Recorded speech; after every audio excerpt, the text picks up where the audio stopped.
Olá, tudo bem? Vamos começar mais um Conversando sobre o Evangelho com Lígia Simões e Pedro Simões. Hoje vamos falar do capítulo 8 do Evangelho segundo o Espiritismo. Bem-aventurados os que têm puro coração. Tudo bem, Lígia Simões? Tudo bem, Pedro, e você? Tudo jóia? Já estamos no capítulo 8, né? Estamos caminhando, Pois é, já estamos há mais de 2 meses aqui nas nossas conversas, né? fazendo as Do nossas Evangelho da Boa Nova. reflexões. Isso aí, entrando agora nas bem-aventuranças, né? Que nós já começamos desde o capítulo 5, a primeira, bem-aventurados os aflitos, mas você sabe por onde eu comecei? Você quer fazer a lembrança do cardzinho? Sim, claro. Quem não assistiu as nossas conversas anteriores, tem um cardzinho aqui em cima para acessar os capítulos, né? As nossas conversas passadas.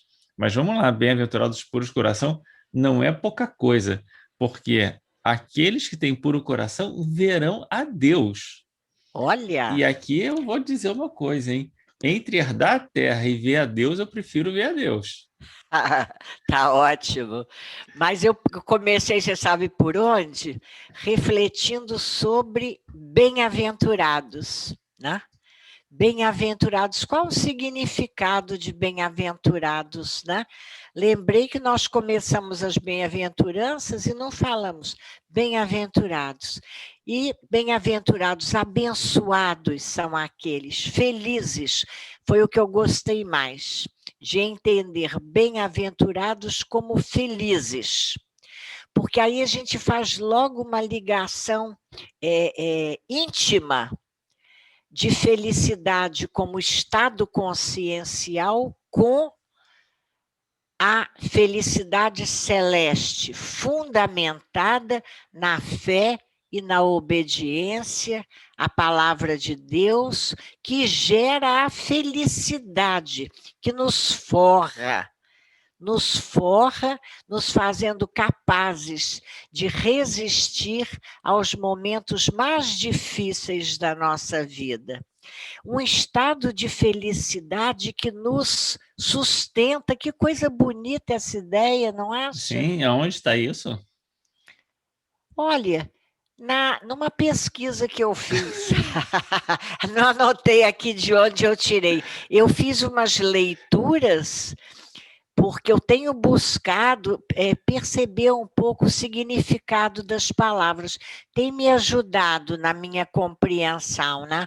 Um pouquinho de exegese, como dizem os mais sofisticados. Não é o meu caso, mas a gente busca perceber de onde vem a palavra e tal. Então, um dos significados de bem-aventurança é essa ideia de felicidade, mas não a felicidade da terra, a felicidade do céu, a felicidade de alcançar o reino como um estado consciencial. É muito boa essa ideia também, mas uma felicidade que nos faz mais fortes, essa, para mim, foi motivo de reflexão para resistirmos aos momentos mais difíceis da nossa vida. É significado bíblico. Tá certo. E a gente hoje, então, tem que pensar essa bem-aventurança relacionada à pureza de coração, né? A E Jesus, na pureza de passagem coração. que Kardec seleciona para nós aqui, vai dizer que aquele que não receber o reino de Deus como uma criança, nele não entrará, né? E essa imagem da criança, a gente já sabe que tem um significado mais comum, corriqueiro, assim, né? Que é a inocência da criança e tudo mais, né? Que se manifesta ali na fase da, né? Nessa fase inicial da vida, né? Mas eu gosto de pensar na ideia da criança também de uma outra maneira, Sim, não desmerecendo essa, porque essa é muito importante, né? É, mas a criança é aquela que aceita a indicação do pai, Mais dócil do que os adultos, exatamente, né? Exatamente. Aquela que aceita, que se submete, que espera a proteção do alto, né? Então, se você não receber o reino como uma criança, no sentido de a criança está esperando a instrução, né? Ela está aguardando que você dê o caminho para ela. Então, quando você dá o caminho para a criança segue, ela aceita, né? Com pureza de coração, ou seja, sem duvidar, sem questionar. desconfiar, sem questionar, ou sem. Bom, a depender da idade da criança, pode fazer, eu acho que Claro, perguntinhas, né? é. Aliás, Kardec coloca isso, depende também do espírito que habite a criança. Mas, de maneira E, de geral, maneira as geral, é uma primeiras figura, né? fases da infância são marcadas por essa ingenuidade, por essa pureza de coração, não é?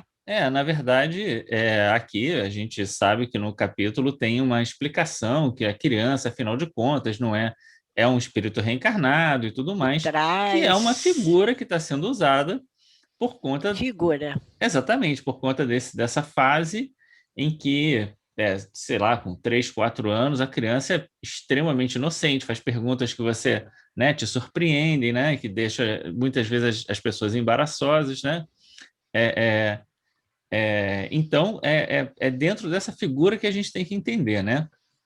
Muito bom. Mas também a ideia de pureza de coração, que diz lá, aqui nesse capítulo 8, inseparável da simplicidade e da humildade, que nós poderíamos dizer que metaforicamente são virtudes presentes na criança, simples, humilde, receptiva, mas você veja que a pureza de coração nessa bem-aventurança, até talvez para nos ajudar a entender essa condição de pureza de coração, ela está ligada à possibilidade de ver a Deus. Então, eu fiz um caminho inverso.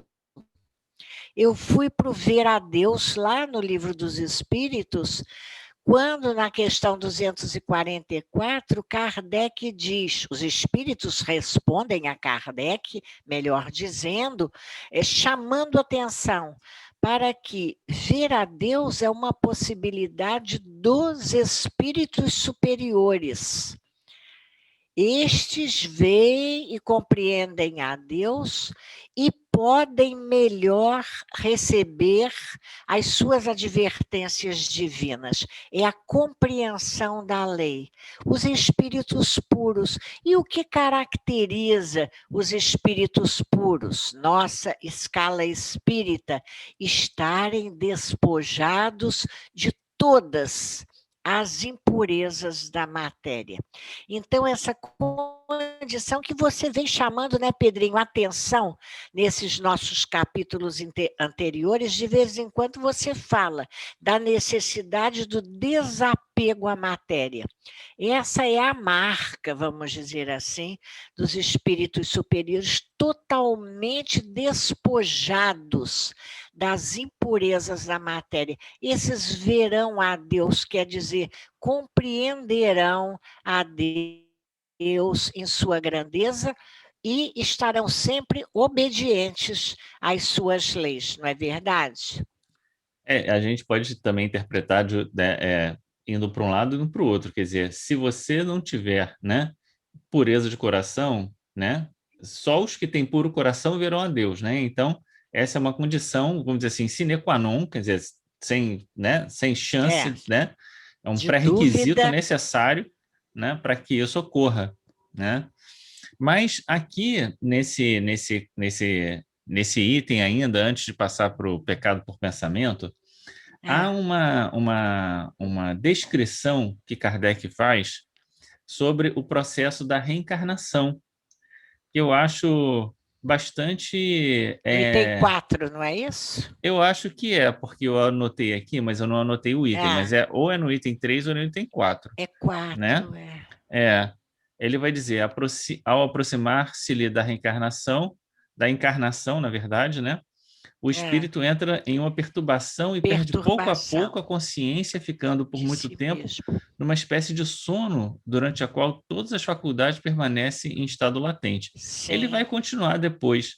Mas eu sempre gosto de pensar que essa ideia de perturbação é uma ideia, é um termo, né, que às vezes dá uma certa impressão ruim, porque não pode ser uma coisa boa, uma perturbação, né? A perturbação tem um sentido negativo, né? Mas, se a gente pensar bem, né, há esse processo de perturbação na encarnação e na desencarnação, né? Depois que você desencarna, você também passa por um processo de perturbação.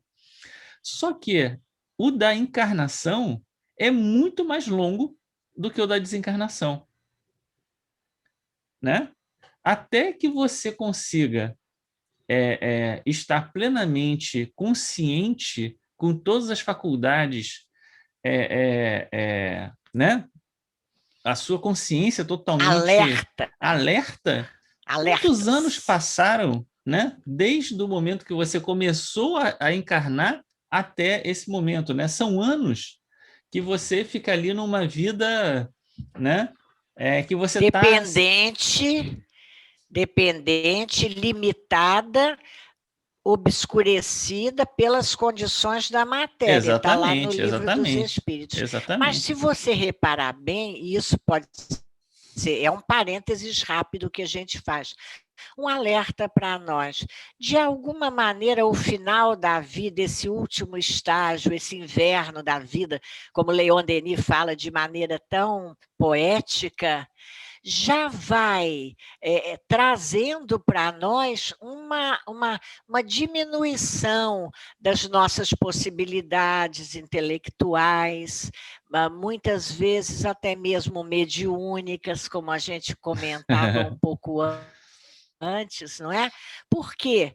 Porque já há uma falta de energia, de vigor, muitas vezes no corpo físico, que vai, eu acho assim, que nos preparando confortavelmente para esse momento da passagem para uma outra dimensão de vida, não é? Quando a gente aceita isso, a gente, como dizia minha mãe, entra pela velhice sem cuidados, sem despertar rumores. É lindo. Muito bem. E lá na narrativa de Maria, Humberto de Campos, no livro Boa Nova, ele diz que a velhice não causava cansaços nem amarguras a Maria. Isso é tão bonito, né? É verdade. É verdade. Vamos passar aqui para o pecado por pensamento, adultério? Olha, eu queria fazer uma sugestão. Respeitando Kardec, eu acho que antes... Eu vou mudar a ordem, se você me permitir, Kardec e você. Não, porque claro. Eu acho que depois de nós percebermos essa questão como diz, aí lá, questões 10 e 11 do Livro dos Espíritos, quando o homem não tiver o espírito obscurecido pela matéria, então só assim ele verá e compreenderá Deus.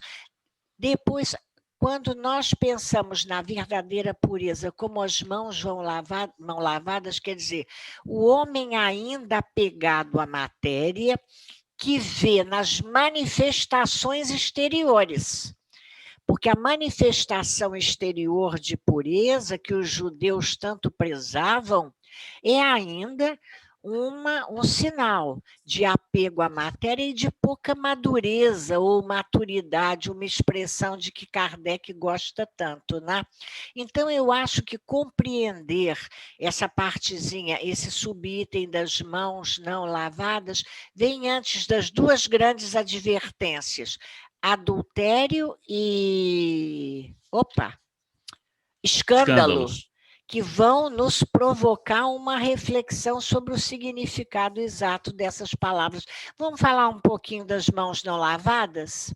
Eu acho que a questão dos atos exteriores, né, que também tem aquela ideia, né, do que é o que sai da boca do homem que o macula, né?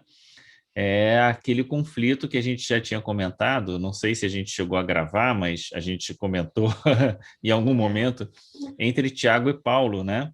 Em que Paulo era um espírito liberto, não se prendia às ações exteriores, enquanto Tiago estava ali mediando com o farisaísmo e precisava ainda dessas ações exteriores. E aí, quer dizer, não é só questão da mão lavada, né? A gente tem um debate no movimento espírita, por exemplo, sobre o veganismo, né?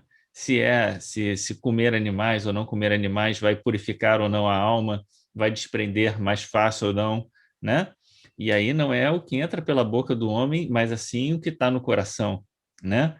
E quantas ritualísticas a gente acaba adotando também. Ah, só É pode verdade. fazer se botar a toalha branca, se sentar em torno da mesa, se fizer assim, se tiver em pé, né?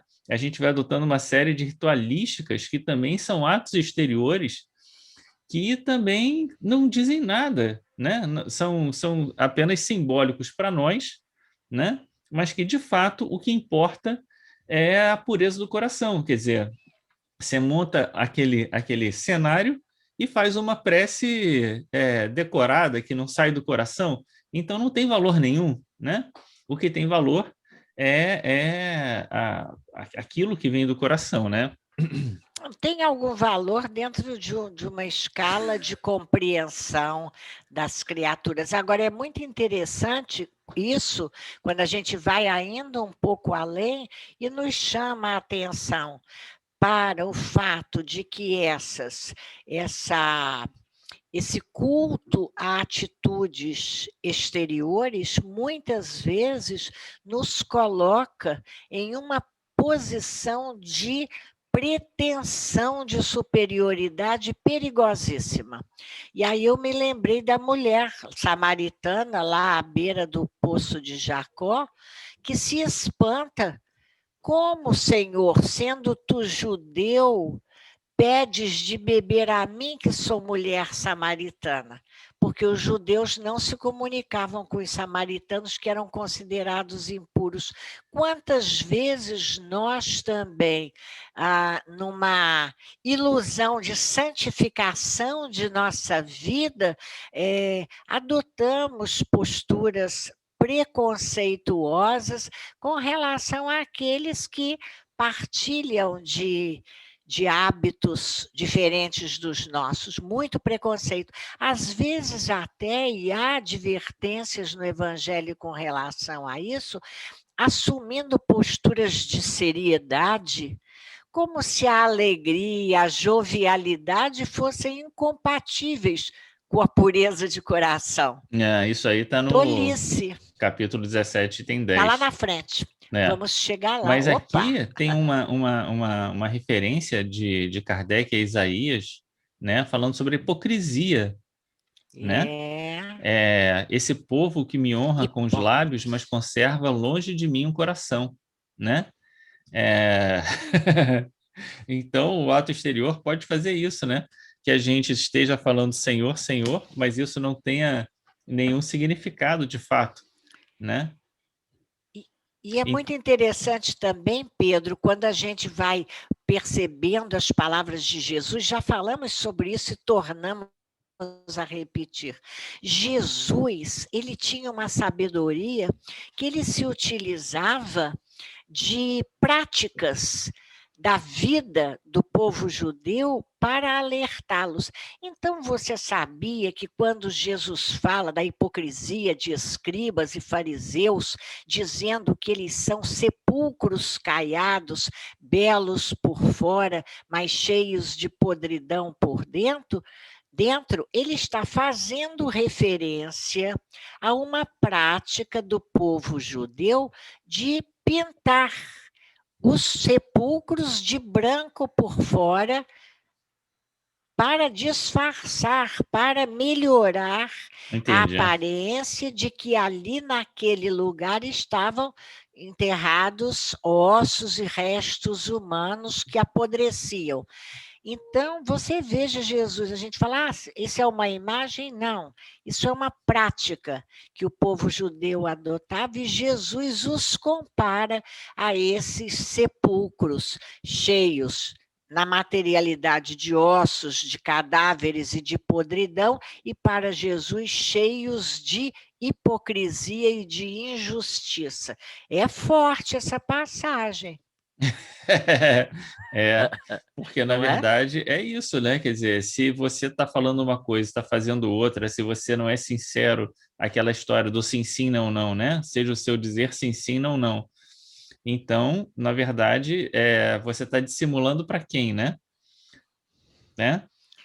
Você está achando que está adotando uma postura que está te santificando e aquilo ali não tem significado nenhum, Não né? tem significado. E Então, é uma postura exterior absolutamente contrária, oposta. Aí a gente vem a ideia do escândalo. Porque nós nos preocupamos muito com, vamos dizer assim, a aparência do escândalo. Esse pedaço é bárbaro.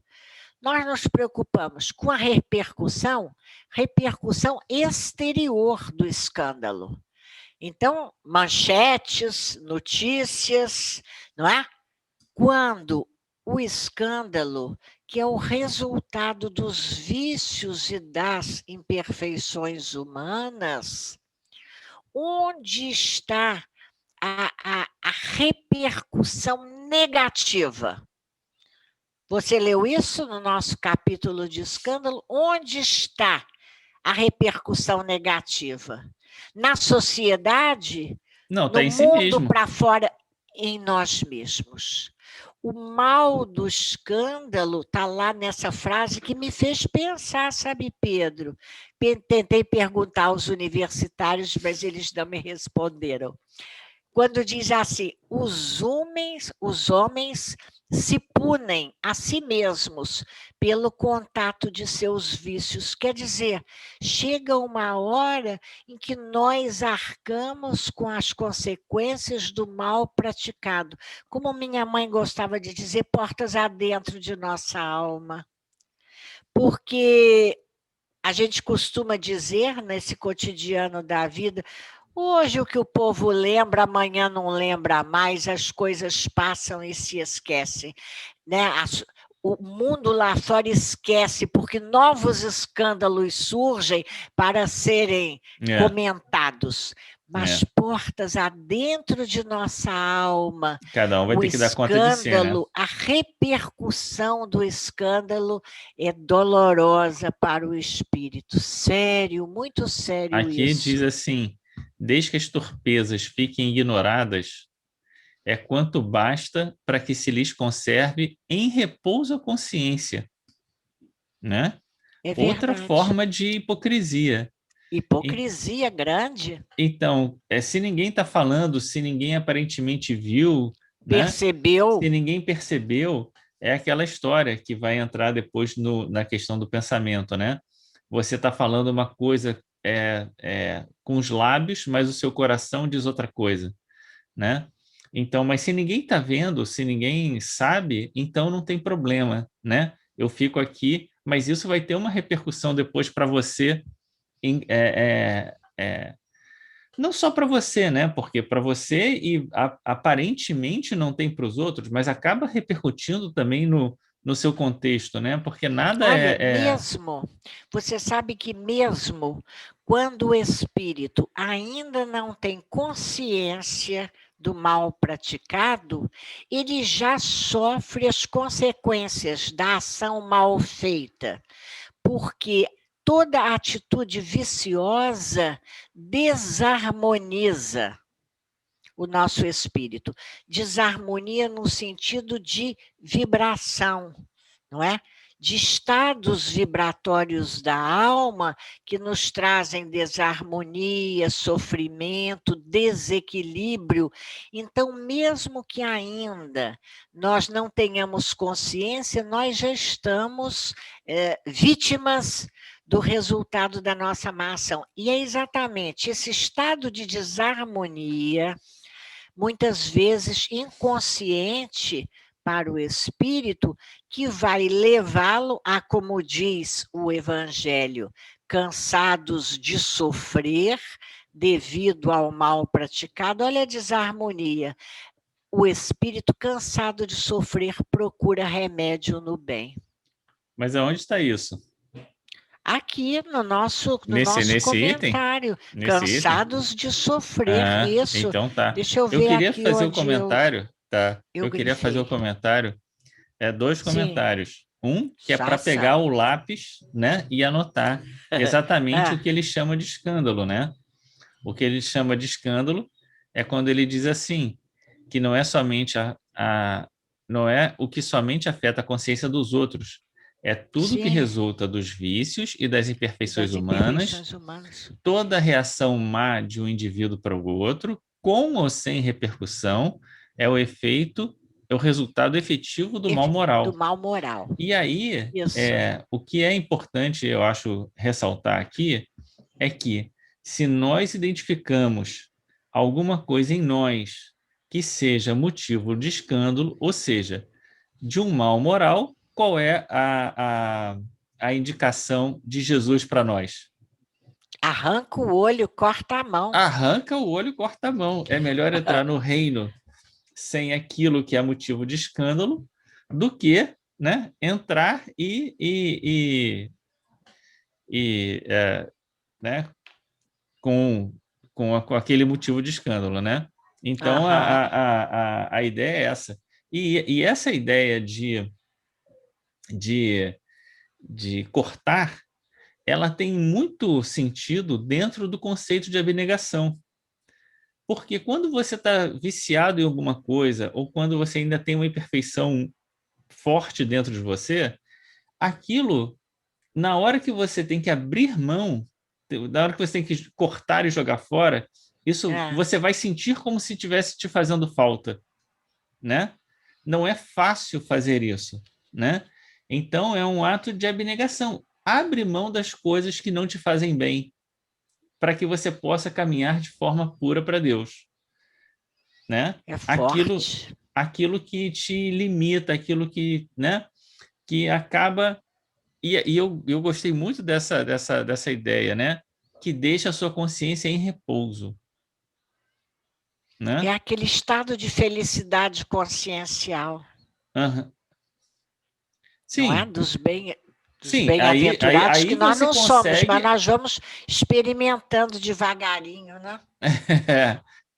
Mas eu acho muito importante isso. Eu acho que esse é o trabalho do autoconhecimento, né? Esse é o trabalho que a doutrina espírita vem nos propor, que é a ideia de ter uma vida reflexiva, na medida em que você vai percebendo que um tipo de comportamento é um motivo de escândalo nesse sentido, né? Que está te afetando, que está causando problema para as suas relações e para você mesmo, abre mão, corta, joga fora, manda para o fogo do, né? E caminha sem isso, para você caminhar mais leve, né? Com um coração mais puro. Para que você não esteja em adultério, que Pois é é, uma pois é. outra definição, compreensão tão importante, quando durante séculos a criatura humana, o homem religioso, se prendeu ao estrito senso do significado de adultério, né? E a doutrina espírita vem ampliar a nossa compreensão, dizendo que tudo o que é contrário ao cumprimento da lei de Deus é adultério, né? Jesus usava esse termo para designar o mal, o pecado enquanto escolha errada do alvo que nós queremos atingir, mesmo que em pensamentos, não é? Na verdade, aqui Adultério o adultério tem a ver com essa ideia de adulteração, né? Alguma coisa que era pura e foi adulterada, né? significado É da aquela palavra. história, o mais comum que a gente escuta hoje em dia é a gasolina adulterada, né? É porque a gasolina Lembrou bem. adulterada é aquela que, né, colocaram alguma coisa a mais ou alguma coisa que não devia ali dentro, né? E no nosso coração o mal não devia existir. Se existe o mal no nosso coração, é porque a gente ainda está com o nosso sentimento adulterado, num certo sentido, né? Nesse sentido. E aí, aqui, nesses itens, a gente tem uma passagem de Kardec extremamente importante quando ele mostra uma progressão do espírito. Eu marquei aqui as gradações da É, responsabilidade. exatamente.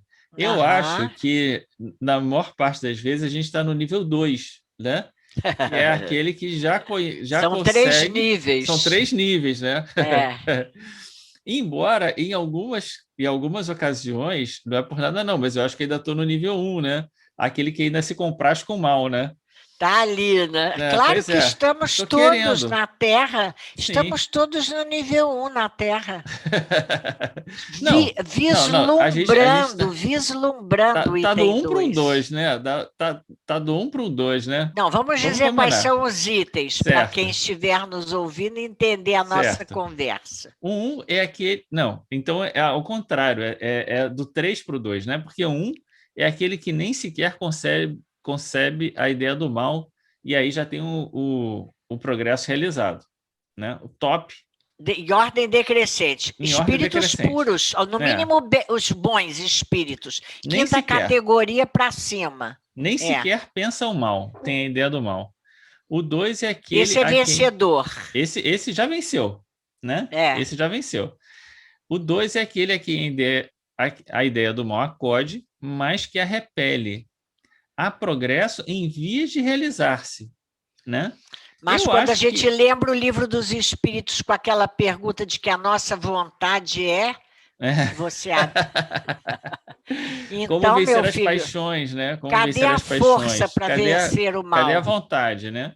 Não tem vontade, mas se fizesse uma vontadezinha pequena, conseguiria.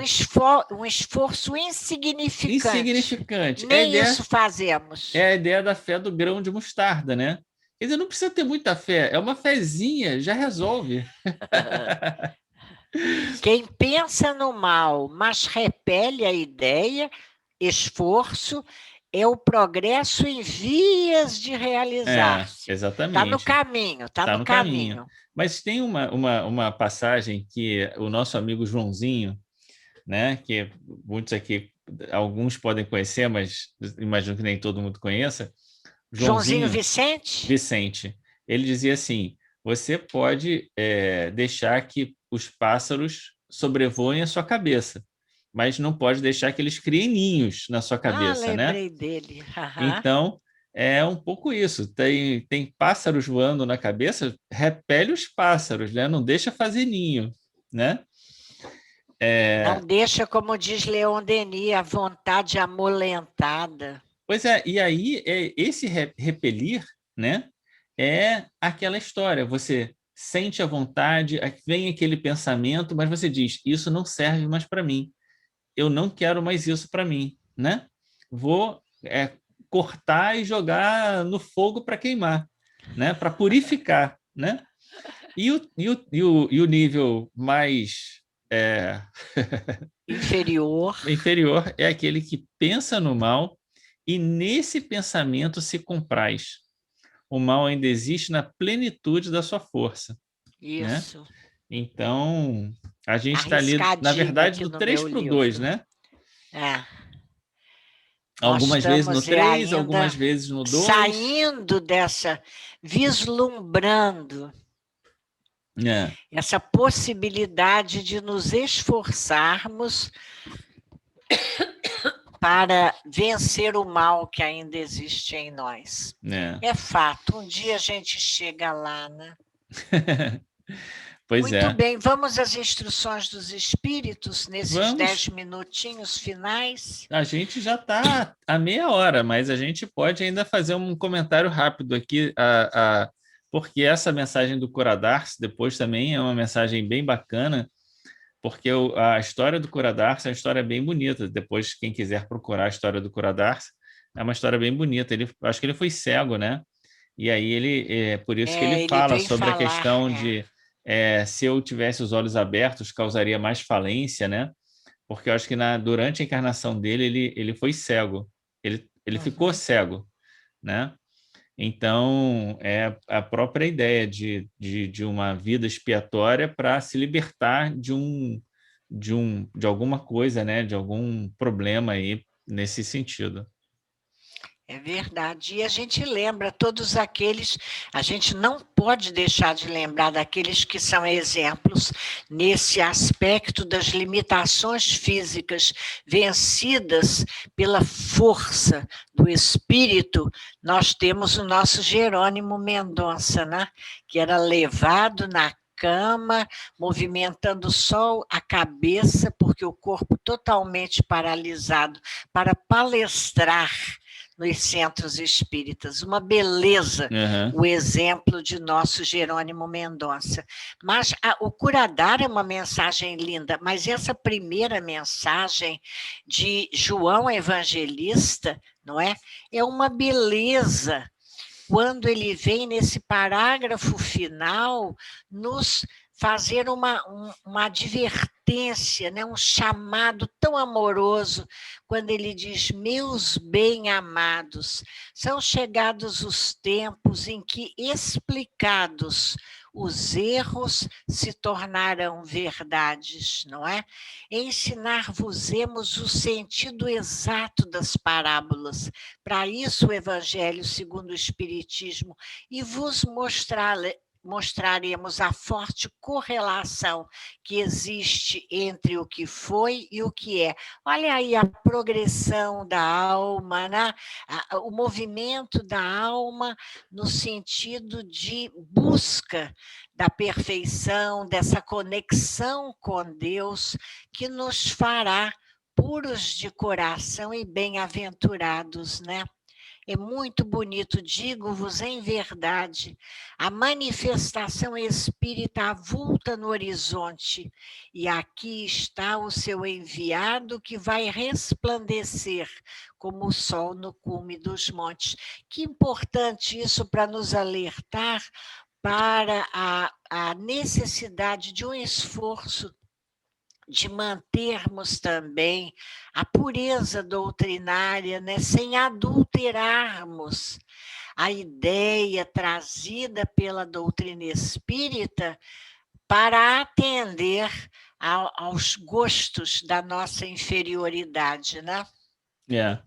Eu queria fazer um comentário que na mensagem 18, né, de João Evangelista ainda, Sim.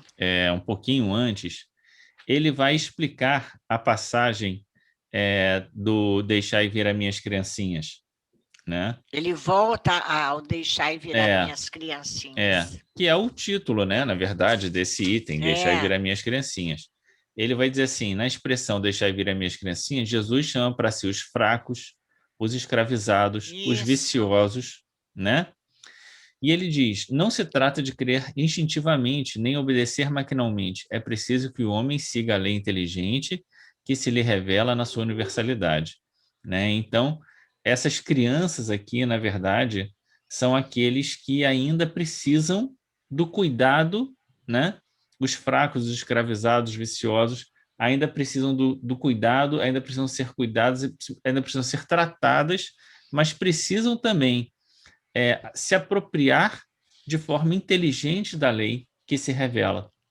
Olha, você sabe que eu fiz um apanhadinho, tanto da mensagem de João Evangelista, como a seguinte, o Espírito Protetor, que é muito linda também, e olha, para Jesus, criancinhas, eram os tímidos e débeis, aqueles necessitados de amparo e consolação, mas eram também os ignorantes, necessitados de esclarecimento, e também os aflitos e infortunados, necessitados do remédio que lhes suavize os males da vida. Olha, muito bom. Pensado aqui, né?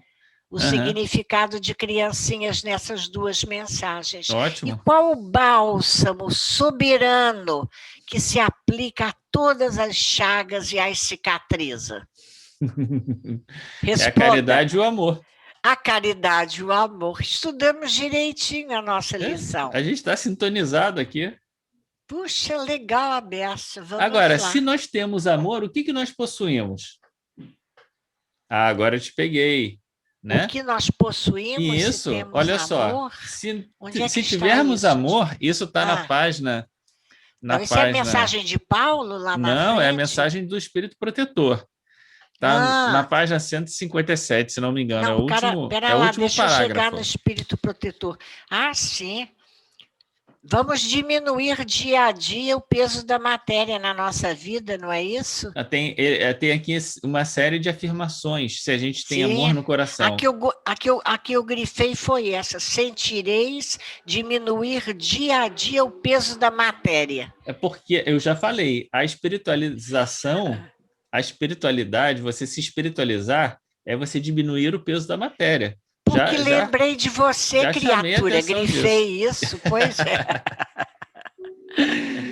Mas Muito diz bom. assim: se temos amor, possuímos tudo o que há de desejável na terra.